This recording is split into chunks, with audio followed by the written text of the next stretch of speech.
మొట్టమొదటిగా ఈ పసుపు బోర్డు యొక్క ఏర్పాటు గత సంవత్సరంలో అయిన విషయం మనకు తెలిసిందే. అంతకంటే ఒక సంవత్సరం ముందర నరేంద్ర మోడీ గారు మనందరికీ మన ప్రాంతానికి వచ్చి అనౌన్స్ చేయడం, దీని వెనకాల ఉన్న మొత్తం ప్రతి రైతు కృషి ఏదైతే ఉందో గత 3 దశాబ్దాల నుంచి రోడ్డెక్కి పసుపు బోర్డు కోసం చేసిన ప్రతి పసుపు రైతు కృషికి నేను వాళ్ళకి అభినందనలు తెలియజేస్తాను. అందులో ఈ సందర్భంగా శ్రీ ముత్యాల మనోహర్ రెడ్డి గారి కీర్తిశేషులు ఆయన జీవిత కాలంలో పసుపు బోర్డు సాధించినందుకు నాకు చాలా సంతోషంగా ఉంది. ఆయన దాదాపు 12 సంవత్సరాలు till we achieved a separate board for turmeric, he did not wear footwear. So that is the history of Mr. Manohar Reddy. Unfortunately, he passed away a couple of years ago. After the declaration of National Turmeric Board by Honorable PM, we made sure he wore his footwear after 12 years. So that is a satisfaction. అదే రకంగా నేను secretary గారితో మలయాళ రెడ్డి గారితో మాట్లాడడం జరిగింది, కొన్ని విషయాలు తెలుసుకోవడం జరిగింది. దాదాపు ఈ దేశంలో exports plus with in India పసుపు ఇవాళ 30,000 కోట్ల టర్న్ ఓవర్ చేస్తున్న ఒక పదార్థంగా మనకు ఒక కమాడిటీగా 30,000 కోట్ల టర్న్ ఓవర్ చేస్తున్నాం పసుపు. This is huge. అండ్ ఈ గత 4 సంవత్సరాల నుంచి బాగా ప్రిపేర్ చేసింది. I also congratulate Srimati Bhavaneswari for taking turmeric code internationally. ఇక్కడ నుంచి ట్రేడర్స్ ని వాళ్ళందరినీ కూడా జర్మనీ లాంటి దేశాలకి రానున్న తొందరలో గల్ఫ్ దేశాలకు కూడా తీసుకెళ్లి అక్కడ కూడా మన భారతదేశం యొక్క పసుపుని విదేశాలకి డైరెక్ట్ గా పరిచయం చేయడము. ఈ నేషనల్ టర్మరిక్ బోర్డు ఒక 1 year లో చేస్తున్న కార్యక్రమాలన్నీ కూడా చేసిన కార్యక్రమాలన్నీ కూడా మనము వీడియో రూపంగా చూడడం జరిగింది. So I congratulate you. It is moving very rapidly. We all thank you on behalf of the turmeric farmers of India for taking our product international and increasing it many folds. The exports on పంట మన గంగాధర్ గారు మాట్లాడుతూ పంట తెలంగాణలో విస్తీర్ణత తగ్గింది అన్నారు. కానీ తెలంగాణలో తగ్గింది, దేశవ్యాప్తంగా విస్తీర్ణత చాలా పెరిగింది. దీనికి కూడా టర్మరిక్ బోర్డుకి నేను కంగ్రాచులేట్ చేస్తా ఉన్నాను.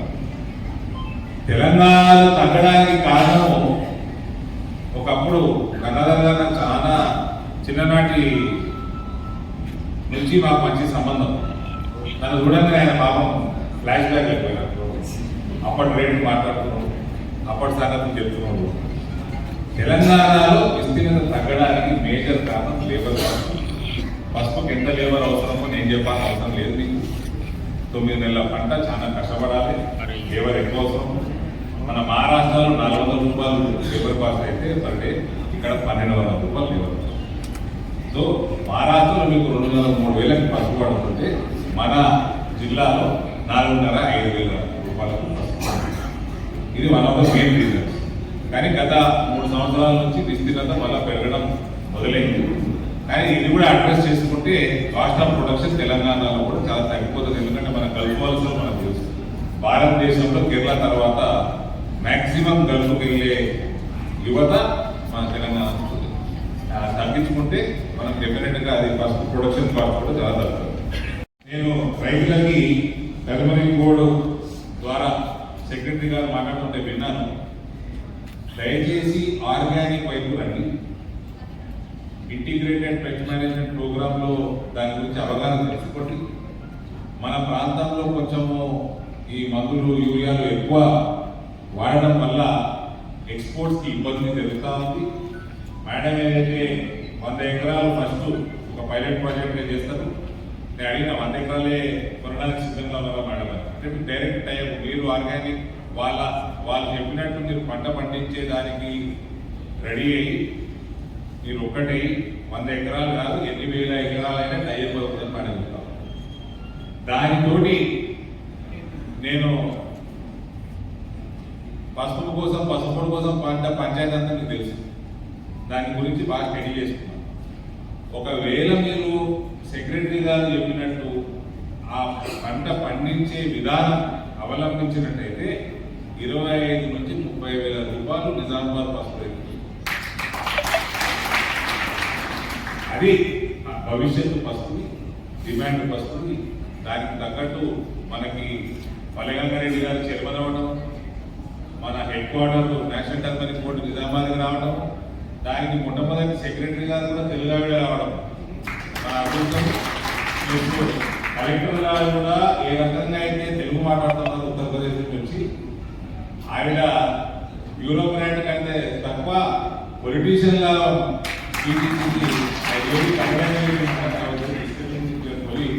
you are so fluent in your speech and you are bureaucrats talking technically with data is very common for us, but the way you are speaking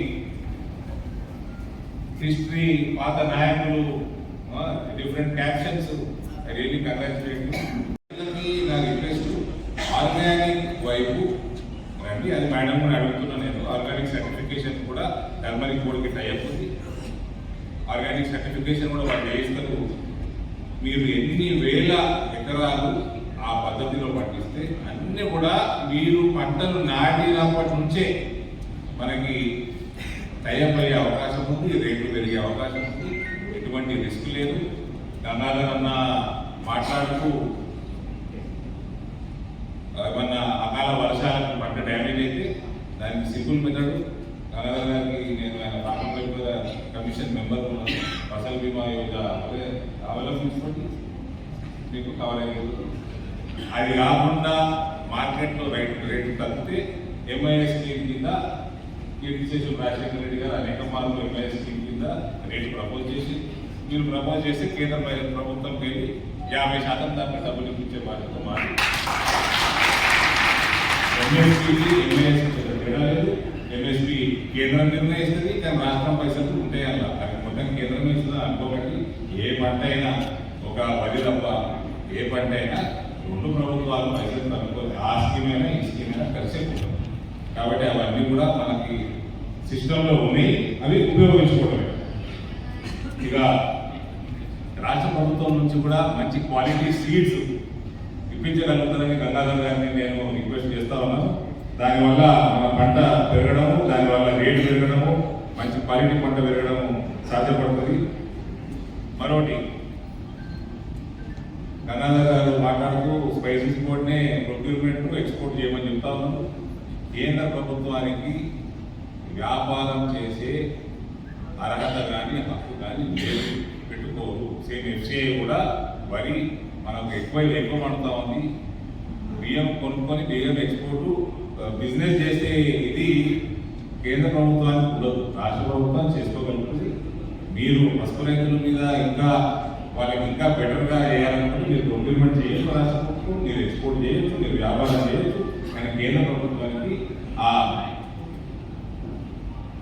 అటువంటి అవకాశం లేదు. ఏ డిపార్ట్మెంట్ అయినా కేంద్ర ప్రభుత్వం వాళ్ళు ప్రొక్యూర్మెంట్ చేసుకొని డిస్ట్రిబ్యూషన్ చేసుకోవచ్చు, కానీ వాళ్ళు అమ్ముకునే పరిస్థితులు కేంద్ర ప్రభుత్వం ఉండదు. మా ప్రభుత్వమే కాదు, కాంగ్రెస్ ప్రభుత్వం ఉన్నా కూడా ఖర్చు అవుతుంది. కాబట్టి ఇవాళ ఈ కార్యక్రమానికి నన్ను ముఖ్యమంత్రిగా పిలిచినందుకు నేను ఎంటైర్ టర్మరిక్ బోర్డుకి నేను ధన్యవాదాలు తెలియజేస్తాను. చాలా సంతోషంగా ఉంది. పసుపు బోర్డు సాధించుకున్నాము, ఇక్కడ పెట్టుకున్నాము హెడ్ క్వార్టర్. ఇక్కడ బ్రహ్మాండమైన ఆఫీసు కూడా టర్మరిక్ బోర్డు కట్టుకునే విధంగా కూడా రాష్ట్ర ప్రభుత్వం మంచి సిటీ నిజామాబాద్ పట్టణ నడిగొడ్డులో 2 ఎకరాల స్థలం కూడా ఇప్పించేది ఆల్మోస్ట్ దగ్గర పడ్డట్టు నాకు గంగాధర్ గారు చెప్తా ఉన్నారు. చాలా సంతోషం. అది కనుక వచ్చినట్టయితే మనము సొంతంగా మన ఆఫీస్ కూడా బ్రహ్మాండమైన ఆఫీస్ కూడా కట్టాలి. మరోసారి ఈ అవకాశం ఇచ్చినందుకు